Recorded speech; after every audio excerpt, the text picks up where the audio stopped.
उत्तराखंड में कोरोना के पुराने रिकॉर्ड टूटते जा रहे हैं। देवों की भूमि में अब सिर्फ स्वास्थ्य विभाग की कृपा की जरूरत है, ऐसा लगता है। लेकिन राजधानी देहरादून में जो हो रहा है उससे सारे इंतजामों की हवा निकलती दिख रही है। एक तरफ जिले में ऑक्सीजन की मांग बढ़ रही है तो दूसरी तरफ जिला प्रशासन दिखावा करता दिख रहा है। ऐसा हम इसलिए कह रहे हैं क्योंकि प्रशासन ने जनता को राहत के लिए जिन ऑक्सीजन एजेंसियों और सप्लायर्स के नंबर दिए हैं वो या तो गलत हैं या फोन ऑफ है। ऐसे में लोगों को परेशान करने का क्या मतलब है? ऐसे नंबर क्यों दिए जा रहे हैं? जहां ऑक्सीजन जैसी चीज के लिए इंसान पहले ही परेशान हैरान है, वो नंबर लगाता है, वो नंबर या तो गलत निकलते हैं या फोन ऑफ है। इसके बाद यहां से सारे रास्ते बंद दिखाई देते हैं क्योंकि उनको कोई जानकारी ही नहीं मिल पाएगी। जिस नंबर को हेल्पलाइन के तौर पर फ्लैश किया जा रहा है, चाहे एजेंसियों का नंबर हो या जहां कहीं से ऑक्सीजन मिल सकती है, उन नंबर्स की पड़ताल में यह पता चला है वो नंबर या तो गलत है या फिर फोन स्विच ऑफ है।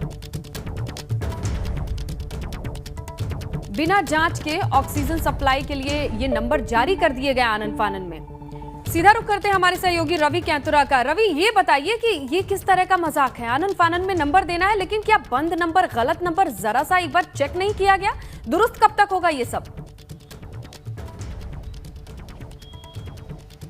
निश्चित तौर पर श्रीलता देखिए, क्योंकि इस वक्त जो है हम बेहद नाजुक दौर से गुजर रहे हैं और ऐसे में जो नंबर्स जारी किए गए हैं जिला प्रशासन के द्वारा वो सोशल मीडिया और अन्य प्लेटफॉर्म्स पर जो है काफ़ी वायरल हो गए हैं और इससे लोगों को ऑक्सीजन तो नहीं मिल रही है, लेकिन हाँ इतना ज़रूर है कि उनका समय बर्बाद हो रहा है इन नंबरों को लगाते हुए। और मैं एक लिस्ट लेकर जो नंबरों की वो यहाँ पर खड़ा हूँ इस वक्त और हम इस पर लगातार कोशिश कर रहे हैं कि ये नंबर लगें। एक अंबिका गैस सप्लायर है जिसका नंबर दिया है, नंबर है 9219504642। लेकिन अभी हम इस नंबर को अगर लगाएंगे तो आप ऐसे तमाम 10 नंबर हैं, लेकिन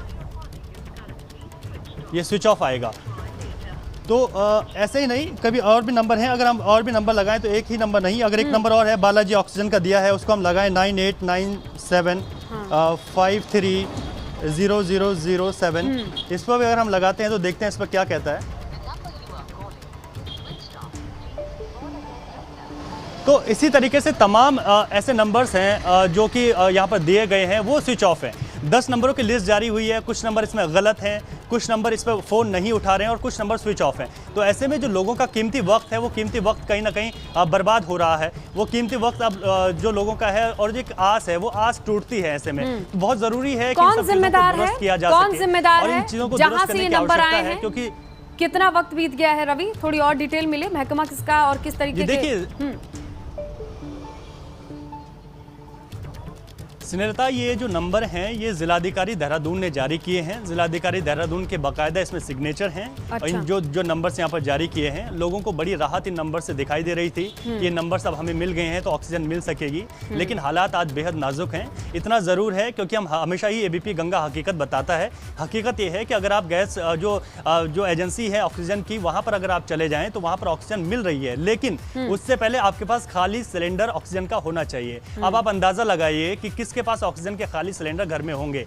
ऐसा नहीं है, एक आध एजेंसी ऐसी भी हैं जो कि ऑक्सीजन का सिलेंडर दे रही हैं, लेकिन 12,000 रुपए लोगों से ले रहे हैं। ये हमने ग्राउंड पर जाकर देखा है। 12,000 रुपए लिए जाएंगे, ऑक्सीजन आपको दिया जाएगा, ऑक्सीजन की अलग कीमत तय की गई है। उसके बाद जब आप सिलेंडर वापस करेंगे तब आपको 12,000 रुपए वापस दिए जाएंगे। इस नाजुक दौर में, इस आनन फानन में जो एक आम आदमी है उसके बाद इतना पैसा कहां से आएगा, ये एक बहुत बड़ी बात है, बहुत चिंता का सबब है। ऐसे में दून अस्पताल को पूरा डेडिकेटेड कोविड अस्पताल बना दिया गया है। जो आम बीमारियां हैं वो मरीज अब बाहर भटक रहे हैं। तो कुल मिलाकर अगर हम ये बड़ी समस्या है, ये बड़ी समस्या है रवि, आपने बहुत वैलिड पॉइंट उठाया है।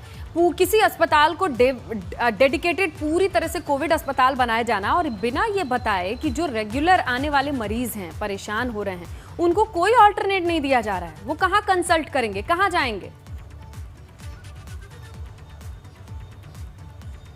बिल्कुल स्नेहलता, और इतना ही नहीं, अगर हम प्राइवेट अस्पतालों की बात भी करें तो एक बेड, क्योंकि हम ग्राउंड पर हैं, कई फ़ोन कॉल्स हमें भी आ रही हैं कई लोगों की बड़ी चिंताएं हैं, लोग पूछ रहे हैं कि कैसे सब कुछ होगा। एक विश्वास है, एक आस है सबकी, लेकिन कहीं ना कहीं अब सबके सब जो तमाम कोशिशें हैं वो नाकाम हैं, असफल हो रहे हैं तमाम लोग। एक बड़ी अप्रोच, एक बड़ी सिफारिश जिन लोगों की है उनको मुझे लगता है कि बेड उपलब्ध हो पा रहा होगा। दून अस्पताल में चस्पा कर दिया गया है कि ऑक्सीजन बेड फुल हो गए हैं। ये तमाम चीजें हैं जो बहुत डराती हैं। 24 घंटों में उत्तराखंड में, अच्छा ये बताइए, एजेंसी वाली ये बात, इसकी खोज खबर कौन लेगा? सारा रिकॉर्ड कोरोना ने तोड़ दिया।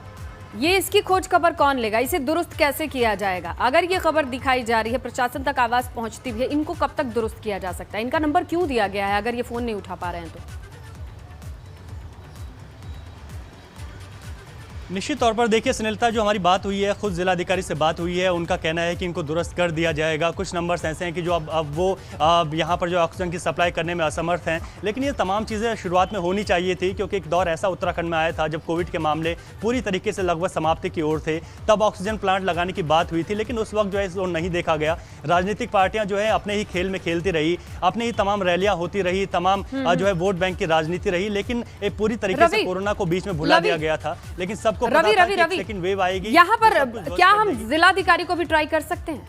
ट्राई करिए, आप बात करने की कोशिश कीजिए, क्योंकि अब ये खबर दब गई। आगे अगर आपके पास नंबर है मिलाइए, एक बार ऑन एयर मिलाइए,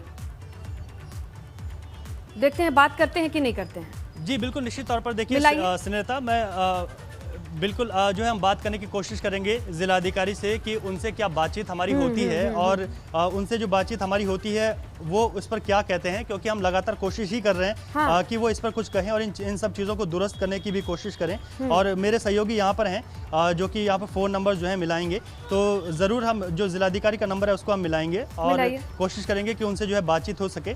बिल्कुल, अगर कुछ हो सके, हाथों हाथ अगर कुछ हो सकता है रवि, तभी इस खबर की सार्थकता है। अगर बातचीत करने से, अगर वो यही बता दे कि एजेंसियां वो नंबर हटा दीजिए, क्योंकि 5-5 मिनट की क्राइसिस है, 1-1 मिनट पे जिसके घर वालों की सांस टंगी है, उनके हाथ कांप रहे हैं फ़ोन मिलाने में, वो गलत नंबर मिलाएं, वो फ़ोन ना मिले, कम से कम इन चीज़ों से बच जाएं, वो हटाइए ऐसे नंबर। तो ऐसे में बहुत ज़रूरी हो जाता है रवि कि कम से कम अब ये फाइल जैसे टलती, बहुत सारे काम है सबके पास, लेकिन प्रायोरिटी पे इसको अभी के अभी इसको दुरुस्त करें।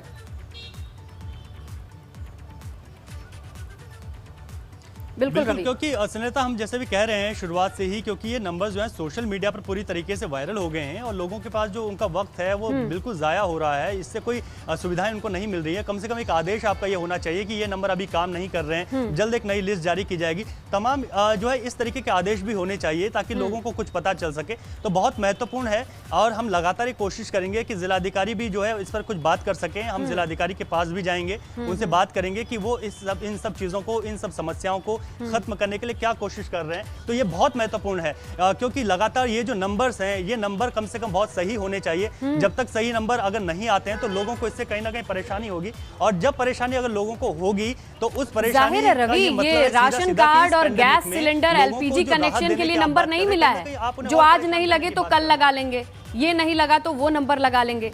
ये बहुत गंभीर है, ये सभी जानते हैं। ये मुझे आपको बताने की भी जरूरत नहीं कि इस वक्त क्या कंडीशन है, हम आप समझ भी नहीं सकते। जिनके अपने होंगे वही जानते होंगे, और उनको एक ही आस दिखती होगी, ऑक्सीजन ऑक्सीजन ऑक्सीजन।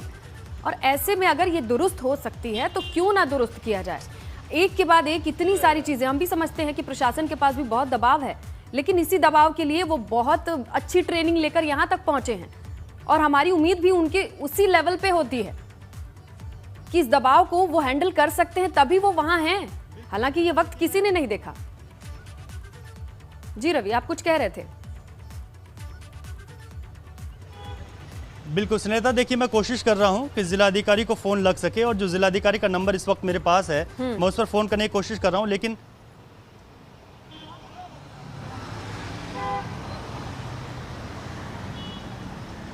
फिलहाल कोई रिस्पांस नहीं है। तो बड़ा महत्वपूर्ण है, क्योंकि हम कोशिश करेंगे कि जो भी लगातार जो दिक्कतें हैं वो दिक्कतें लोगों की दूर हो सके, और जो इस तरीके के जो नंबर्स हैं या फिर अन्य नंबर्स हैं उन पर भी पड़ताल होगी, क्योंकि कई नंबर्स रेमडेसिविर के लिए भी जारी किए गए हैं। अच्छा। उन पर किस तरीके की स्थिति है उसको भी जानने की कोशिश करेंगे, और कोशिश ये भी करेंगे एक सेतु बनने की जनता के बीच, कि उनको सही नंबर मिल सके, सही जानकारी मिल सके, क्योंकि लगातार हम दिखा रहे हैं और आगे भी इस चीज को पूरी तरीके से दिखाएंगे। और यहाँ कम से कम यहाँ पे अगर जितनी भी हो सके कि ऐसी खामियों से और कोई ना भुगते ना परेशान हो। रवि, आपका बहुत शुक्रिया तमाम जानकारी के लिए, ग्राउंड की ये हालात और तस्वीर दिखाने के लिए। देहरादून में लापरवाही सिर्फ नंबर को लेकर ही नहीं है, यहाँ इंतजामों की पोल खोलने के लिए 3 तस्वीरें हमारे पास है जो हम आपको दिखाते हैं। आप समझ जाएंगे कि राजधानी में सबसे ज्यादा खतरा और संक्रमण फैल रहा है। ऐसे में प्रशासन की लापरवाही कितनी खतरनाक हो सकती है, लेकिन अधिकारी इस बात को क्यों नहीं समझते? यहाँ पर अभी भी क्या परिस्थितियों को संभाला जा सकता है? चलिए, जो बीत गया उस पे और रोना ना रोते हुए कम से कम आने वाले वक्त के लिए तैयारी कर ली जाए। कम से कम अड़ोस पड़ोस के राज्यों की हालत देख लीजिए, कम से कम वहां से कुछ ना कुछ सीख लेके अभी भी यहां से जो हो सकता है स्टेप क्यों ना उठाए जाएं। सबसे ज्यादा देहरादून में केस है, ऑक्सीजन वाले बेड सबसे बड़े अस्पताल में फुल हैं। दून अस्पताल में बोर्ड लगाना पड़ा। तो देहरादून का संकट ऐसा है कि दून अस्पताल में ऑक्सीजन वाले बेड फुल हो चुके हैं। यहाँ स्वास्थ्य सेवाएं कभी भी चरमरा सकती हैं। शासन प्रशासन भले ही ये दावा कर रहा हो कि उत्तराखंड की स्वास्थ्य व्यवस्थाओं को चरमराने नहीं दिया जाएगा, लेकिन मैं इस वक्त देहरादून के यानी कि उत्तराखंड के भी सबसे बड़े सरकारी अस्पताल दून अस्पताल में हूँ। चस्पा कर दिया गया है, ऑक्सीजन बेड नहीं है। यानी कि आप देख रहे हैं कि चाहे शासकीय प्रवक्ता हो या फिर डीएम हो, कोई भी हो, सभी ये कह रहे हैं कि पूरी व्यवस्था है, लेकिन साफ तौर पर जो मरीज यहाँ पर पहुँच रहे हैं उनके लिए सबसे बड़े अस्पताल में ये बोर्ड अब लिख दिया गया है कि यहाँ पर ऑक्सीजन बेड उपलब्ध नहीं है। यानी कि जो भी कोरोना के पेशेंट है करीब करीब उन्हें ऑक्सीजन की ही ज़रूरत पड़ रही है। लेकिन सबसे बड़े अस्पताल में, जिसमें खुद मुख्यमंत्री ने कुछ दिन पहले यहाँ पर वो आए थे, उन्होंने स्थलीय निरीक्षण किया था, तमाम अधिकारियों को निर्देश दिए थे, लेकिन फिलहाल अभी सरकार यहाँ पर ऑक्सीजन बेड को उपलब्ध कराने में भी फेल नज़र आ रही है। हालात यही नहीं है। अगर हम बात करें अस्पतालों की तो लगातार ये हालात दिनों दिन बिगड़ते जा रहे हैं। प्राइवेट अस्पतालों में एक जनरल बेड भी लोगों को मुहैया नहीं हो पा रहा है। वहीं अगर हम बात करें तो जो यहाँ पर लोग पहुँचे हैं उनसे हमारी बातचीत हुई है, उनका ये कहना है कि अगर जिसकी भी यहाँ पर डेथ हो जा रही है उनसे करीब 10,000 16,000 रुपये लिए जा रहे हैं उनको उनके शव का दाह संस्कार करने के लिए। तो इस तरीके से स्वास्थ्य व्यवस्थाएं पूरी तरीके से उत्तराखंड में ध्वस्त हो चुकी हैं। चाहे हम बात करें कितने भी शासन प्रशासन के दावे हों, वो बिल्कुल खोखले हैं। और एक ग्राउंड रिपोर्ट आपको एबीपी गंगा दिखा रहा है कि सबसे बड़े अस्पताल में साफ तौर पर लिख दिया गया है कि ऑक्सीजन बेड नहीं है। अपने सहयोगी निशांत चौहान के साथ रवि कैंतुरा, एबीपी गंगा, देहरादून। उत्तराखंड में 24 घंटे में जो आंकड़े आए हैं उसने सारे रिकॉर्ड ध्वस्त कर दिए हैं। पहली बार उत्तराखंड में 5,703 नए मरीज एक दिन के अंदर आए हैं। 96 लोगों की जान कोरोना से जा चुकी है। पूरे राज्य में सबसे ज्यादा देहरादून, हरिद्वार और नैनीताल में संक्रमण फैला है। इन तीनों जिलों में ही लगभग 71% कोरोना के केस हैं। तो उत्तराखंड के पास अभी भी वक्त है कि इन तीनों शहरों पर अगर व्यवस्थाओं को ढंग से लागू किया जाए तो इस रफ्तार को रोका जा सकता है। तो जिस तेजी से देहरादून में कोरोना का संक्रमण फैल चुका है उसे देखते हुए 1 हफ्ते का कोविड कर्फ्यू लगा दिया गया है, जिसका असर कितना है जानिए इस रिपोर्ट से रवि कैंतुरा की। कोरोना पर नियंत्रण के लिए सरकार की तमाम कोशिशें हैं, लेकिन पिछले 24 घंटों में अभी तक उत्तराखंड में कोरोना रिकॉर्ड तोड़ चुका है। अभी तक 5,700 कुछ मामले 24 घंटे में आए हैं, जो अभी तक के सबसे अधिकतम मामले हैं। मौतें भी सबसे ज़्यादा हुई हैं, 96 मौतें हुई हैं 24 घंटों के भीतर। लेकिन जहाँ कोशिशें की जा रही हैं कि इन सब चीज़ों को नियंत्रण किया जा सके, वहीं दूसरी तरफ आप देखिए ये घंटाघर का चौराहा है, जहां पर पूरी तरीके से इस वक्त जाम जैसी स्थिति बनी हुई है। जबकि कहा जाए तो शहर में पूरी तरीके से कर्फ्यू है, यानी कि आप सड़क पर किसी भी गाड़ी की कोई भी आवाजाही नहीं होगी। लेकिन इनमें सभी लोग आवश्यक सेवाओं से जुड़े हुए भी नहीं हैं। आप देखिए नज़ारा, पूरी तरीके से आप देखेंगे तो चारों तरफ जो है इस समय इस तरीके का नज़ारा जो है बना हुआ है कि लोग बेवजह घरों से बाहर निकल रहे हैं। और बेवजह घरों से बाहर निकलने पर ये लापरवाही कितनी भारी पड़ सकती है, ये एक बहुत बड़ी बात है। नज़ारा देखिए आप सड़कों का, आप किस तरीके से कहेंगे कि देहरादून में कर्फ्यू है। पुलिस पूरी कोशिश कर रही है, चारों तरफ जो है चप्पे चप्पे पर पुलिस तैनात है, लेकिन लोगों को काबू कर पाना बड़ा मुश्किल हो रहा है। अगर हम पिछले दौर की बात करें तो उस दौर में लोगों ने काफ़ी सहयोग किया था, लेकिन इस बार अगर हम बात करें तो तमाम लोग निकल रहे हैं, जहां से उन्हें जगह मिल रही है वहां से निकल रहे हैं। तो बहुत मुश्किल है। ये तस्वीरें ये दिखाती हैं कि जिस तरीके से कोरोना लगातार बेकाबू होता चला जा रहा है, उस दौरान इस तरीके की भीड़, इस तरीके की लापरवाही आने वाले वक्त में और ज़्यादा दिक्कतें पैदा कर सकती है। अपने सहयोगी निशांत चौहान के साथ रवि कैंतुरा, एबीपी गंगा, देहरादून। उधर हरिद्वार में ही महाकुंभ का शाही स्नान खत्म होने के साथ कर्फ्यू लगा दिया गया। उससे तस्वीर कितनी बदली नजर आ रही है, ये सब कैद हुआ एबीपी गंगा संवाददाता पंकज राणा के कैमरे में।